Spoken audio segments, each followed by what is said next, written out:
बाबा खड़े। तो बोले हाँ काहे को चिल्ला रहे हो फालतू में ही? बोले कहाँ जाता है? अरे इतना छोटा सा आगे कदम बढ़ाया तो किसी शेर या चीते के पेट में जाएगा, पीछे लौट। ध्रुव बोले ऐसे ही काहे को चिल्ला रहे हो? है कौन? बोले मैं आप ही बताओ। बोले तू सुनीति का बेटा है लग रहा मुझे। बोले सही समझे, मैं सुनीति को ही बेटा हूं, भजन करने जा रहा हूं। बाबा नारद बोले खाए वो आते आतन से तो भजन करोगे? अरे माला जाप करना जानते हो जो भजन करोगे? ध्रुव बोले मैं सब जानता हूँ, मैया ने उन्हें सिखा के भेजा है। ठीक है। नारद बोले सवाल पूछूं? बोले हाँ हाँ जितना मन करे पूछ लो, मुझे ध्रुव कहते हैं, मैं पीछे नहीं हटूंगा। बोले पूछूं? बोले आप पूछो। बाबा नारद बोले भजन करेगा? बोले हाँ। शेर देखे? शेर नहीं। बाबा नारद बोले अगर नहीं देखे ना तो तू देखेगा भी नहीं, आगे बढ़ और आगे कदम बढ़ा तो शेर के पेट में ही पहुंचेगा। बाबा नारद की बात सुन के ध्रुव मुस्कुराए गए, बोले बाबा हमारी मैया पहले तो भेजना ही रही और भेज के हमारे सर पे हाथ फेर के कही है लाला अगर जंगल में जाएगा ना तो तू डरना नहीं, 5 शेर मिलेंगे और शेर में भी भगवान होते हैं। शेर से नहीं डरना, शेर में भी भगवान होते हैं। झपट के बाबा नारद ने हाथ पकड़ो और जवाब दो, रे लाला तू पहली सिद्धि में पास हो गया, तू पहली सिद्धि में पास हो गया। अच्छा दूसरी बात बता, क्या मैया भोजन घर पे कराती थी? बोले हाँ। कितनी बार? अब 5 वर्ष की अवस्था में बच्चा कितना खाएगा? बोले जब जब गोद में बिठाती थी तब तो थोड़ा थोड़ा खिला देती थी। बाबा नारद बोले जहाँ जा रहा है वहां भोजन की व्यवस्था नहीं है। तो ध्रुव बोले अरे ओ बाबा अगर वहां भोजन नहीं है ना तो कोई बात ना है, मेरी मैया ने कही है कि जब दांत नाए थे मेरे तो दूध की व्यवस्था बनाई, माँ के स्तनों से दूध आया और जब अब दांत आ गए तो कहीं भी रहूंगा वो भोजन की व्यवस्था कर देगा।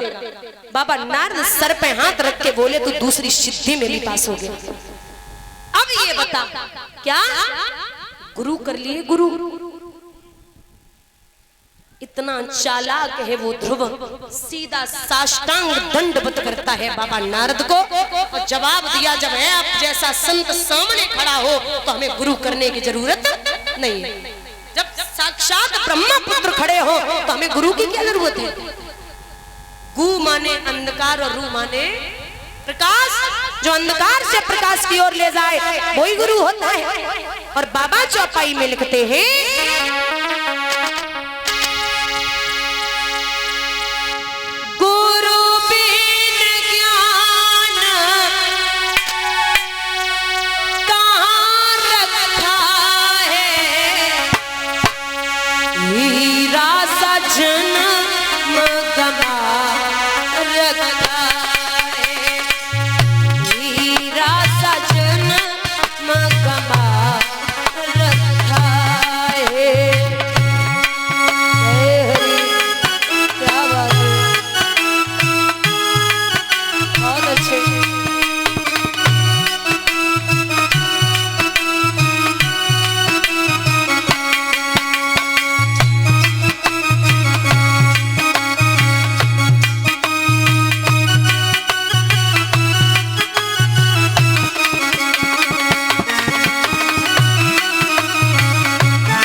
पहचान बना रखा है, गुरु ने ज्ञान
छत जल पावक गगन समीरा, पांच तत्व से बना शरीरा।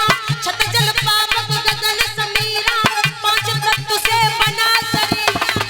अंत समय काम न आए, माटी मोल बेकार रखा है, माटी मोल बेकार रखा है।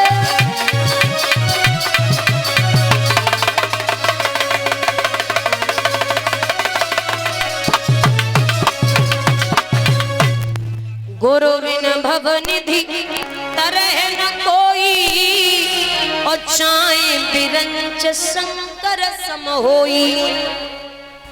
चाहे वो शंकर हो, चाहे ब्रह्मा हो, चाहे विष्णु हो, कोई भी हो, बिना गुरु के गति नहीं हो सकती। तो साष्टांग दंडवत किया। बाबा नारद ने एक मंत्र दिया। कौन सा? द्वादश मंत्र, 2 और 10, 12 अक्षरों का द्वादश मंत्र दिया। 2 और 10, 12 अक्षरों का। ओम नमो भगवते वासुदेवाय। इतना ही है, 2 और 10, द्वादश 12 अक्षरों का। ओम नमो भगवते वासुदेवाय। और कहा जाओ इस मंत्र का जाप यमुना के किनारे करना।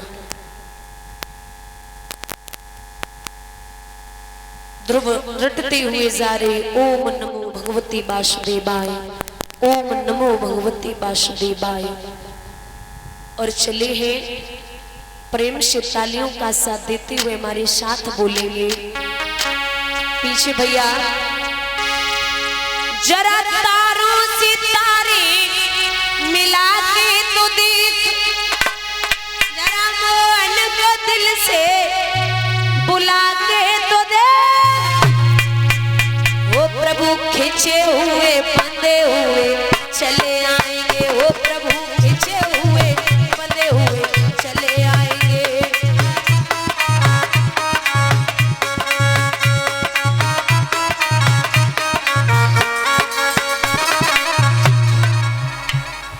पीछे भैया थोड़ा मीठी मीठी तालियों के साथ में। मुझे पता है आप सब बहुत विद्वान बैठे हैं, सब समझदार हैं, और शायद आपके हाथ थक भी सकते हैं अगर 1 मिनट ताली बजाओगे तो, क्योंकि बड़े आदमी हो। भाई हमारे लिए बहुत एहसान की बात है कि आप पंडाल में बैठे हैं, अब बहुत बड़ी बात है मेरे लिए। बस आप तालियों का साथ और दे दें थोड़ा सा, तो थोड़ा और अच्छा आनंद आए। हो पाया धन्ना ने पत्थर को प्रभु मान कर, हो पाया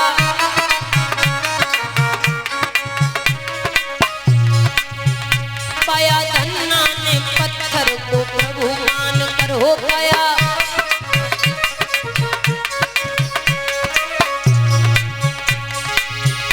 तू भी धन्ना के जैसे बुला के तो देख, तू भी धन्ना के जैसे बुला के तो देख।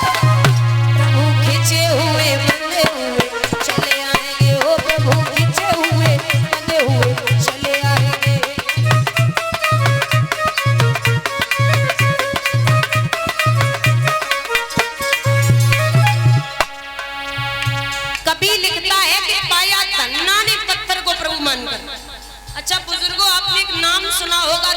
सेठ, सुना है सबने ही। अगर लोग रईस हो जाए, धनवान हो जाए तो कहते हैं अरे वो तो एकदम धन्ना सेठ है। धन्ना सेठ का नाम सबने सुना होगा।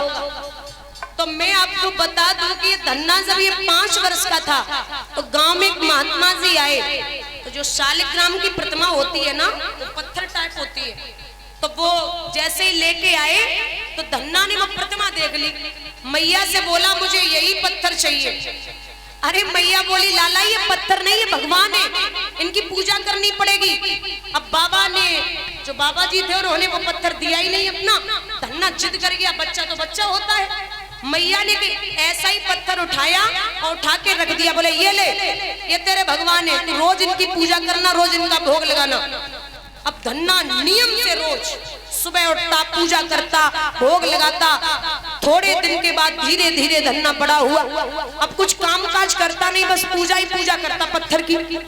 धीरे धीरे और समय बीता। एक दिन बाप ने कहा कि तू लेटा ही रहता है पूरे दिन, एक काम कर, ये गेहूं की बोरी ले जा और खेत में गेहूं बो के आ जा। धन्ना ने बोरियां ली और लेकर के चला, एकदम हट्टा कट्टा था। रास्ते में 20-25 संत मिल गए।